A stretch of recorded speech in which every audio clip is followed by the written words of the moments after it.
Well, we've all been freaking out about Afghanistan, haven't we? We've seen major disaster unfolding in Afghanistan. Clearly, American troops were not prepared for what was happening, or were they? You know, Lara Logan, who's a very good journalist, basically says that what's happening in Afghanistan is because the American government wants it to happen. Both this country's enemies and the Biden administration want you to accept that there is nothing that can be done. All of these decisions that brought us here are political. And what is happening is a major shift in the world balance of power towards China and Russia and people around the Taliban, etc. And I think this is completely deliberate. I think it was easily foreseeable. It was designed to destroy America's prestige in the world and shift the balance of power. But it's really taken a bit of focus off another chaotic situation, and that is the southern border. The Biden administration is facing increasing pressure from both Republicans and Democrats for its decisions relating to immigration and border security. You know, we're still seeing hundreds of thousands of people crossing the border, masked, unmasked, COVID positive, non-COVID positive. Other than Mexicans, we're seeing all sorts of nationalities cross the border. And I believe this is part of the same thing. The Afghanistan debacle was designed to weaken America internationally. The border is designed to weaken America nationally.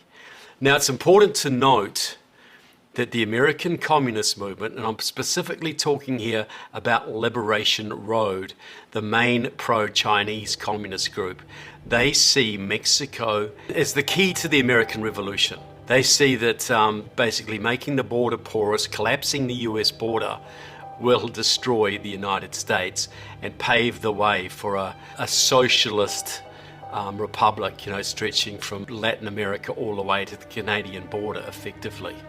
Not long ago, Mr. AMLO, the Mexican president, released a document, and it was all about the Bolivarian Revolution.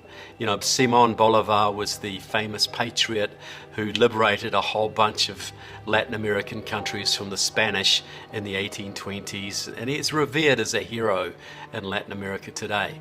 Well, AMLO Obrador, the president of Mexico, released a document.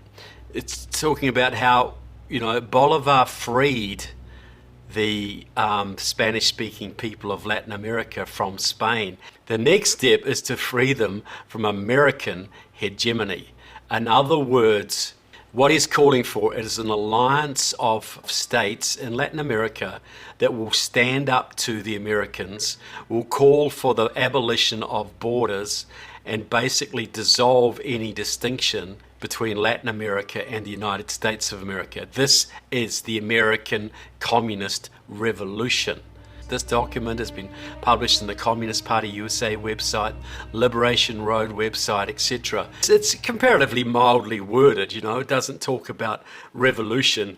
What it talks about is changing the balance of power, dissolving the borders, allowing the free flow of migrants across those borders. It means the end of America, but it's put in relatively moderate terms. Now, we need to understand that Mr. AMLO, the Mexican president, is a communist. Now, a lot of people, you know, he got on quite well with President Trump. You know, President Trump basically told him he had to seal the borders, he had to keep migrants in place while their so-called claims of asylum were processed. And a lot of American conservatives thought that AMLO was probably a good guy. But AMLO was doing that because he had to. Now that he doesn't have to, now that Joe Biden is president, AMLO is just leaving the borders wide open. He is doing nothing at all to stop the flow of illegal immigrants, illegal aliens, terrorists, whatever across the border. Nothing at all. So he's clearly, when it suits him, he is on the side of the devils here. Now, AMLO came up through the PRI, the Revolutionary Institutional Party. And in Mexico, you know, you have ideological parties. You have Communist Party of Mexico and various Trotskyist parties, etc. But they're very amorphous, and what they tend to do is work through the mainstream political parties as factions. So AMLO came up through this, and he was. It was revealed not long ago that the Mexican intelligence services released documents saying that he was a member of the Mexican Communist Party in the 1970s. He gave money to the party, he supported the party, and of course AMLO denies this, as he would. But the evidence is overwhelming that AMLO was a communist. So now he's the president of Mexico, and his party Morena is the dominant political party in the country. Now Morena has a lot of factions. It has left-wingers, it has moderates, whatever. In the scale of things, you would call it a left-wing political party. And what I'm told is this: AMLO just won the midterm elections not long ago. He is going to take that country full on Venezuela. He is going to take it full on communist.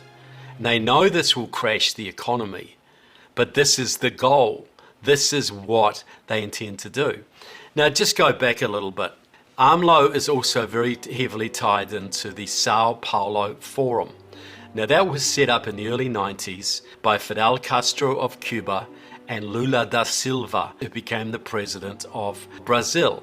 And the idea was you unite all the terrorist parties, the communist parties, the socialist parties, the social democratic parties of Latin America, and you cooperate, you coordinate, you use the Cubans, basically move money around, etc.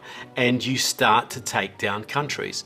And so through the 90s, we had what was called the pink tide, where Chile went socialist, Argentina went socialist, Venezuela obviously went socialist, Brazil went socialist under Lula. And so you had a pink tide moving right across Latin America. Now the rationale for the Sao Paulo Forum was to gain for communism what had been lost in Eastern Europe. So communism had so-called collapsed in Eastern Europe, Czechoslovakia, Hungary, Poland, they'd all been lost to the communist cause, at least to some degree. So the goal was to bring back for communism in Latin America what had been lost in Eastern Europe. And AMLO was and remains a very integral part of this. And just by the way, Democratic Socialists of America, America's largest Marxist organization, which has ties to AMLO, has just voted to make itself part of the Sao Paulo Forum. So this is an international communist movement that is now going to be signed up to by Democratic Socialists of America, which is about 6 members of the US Congress, dozens of state reps, etc., all around the country, large control of unions, churches, etc., and they are allied to the Sao Paulo Forum, set up by Fidel Castro, set up by Lula to bring socialism to America. So AMLO is really going to push socialism. Now I want you to do a little bit of math, folks. Now, Venezuela was once the most prosperous country in Latin America. Massive oil reserves, wonderful country, everybody was doing okay there. Well, they elected Hugo Chavez. They had some semi-socialist governments before that, but they didn't pay too much attention. Hugo Chavez became the president, started to move more and more towards socialism, brought the Cubans into the country, etc. And after a few years of that, you couldn't buy toilet paper. You couldn't buy chicken. You couldn't buy any of the basics for life. And now the people of Venezuela are starving. The Cubans effectively run the country. The Chinese are in there. The Russians are in there. Hamas, Hezbollah is in there. It is a failed terrorist state because the people of Venezuela didn't pay attention. And they let Hugo Chavez drag their country to the ground. Well, there were 30 million Venezuelans. There are now about 24 million Venezuelans because 20% of the population has left the country. Can you believe that? 20% of them are in refugee camps in Brazil, in Colombia, many of them in Miami, many of them in Florida now. And the horrible thing is a lot of these Venezuelans who have fled socialism, they come to America and they vote Democrat. They haven't made the connection that the Democratic Party is a communist party here.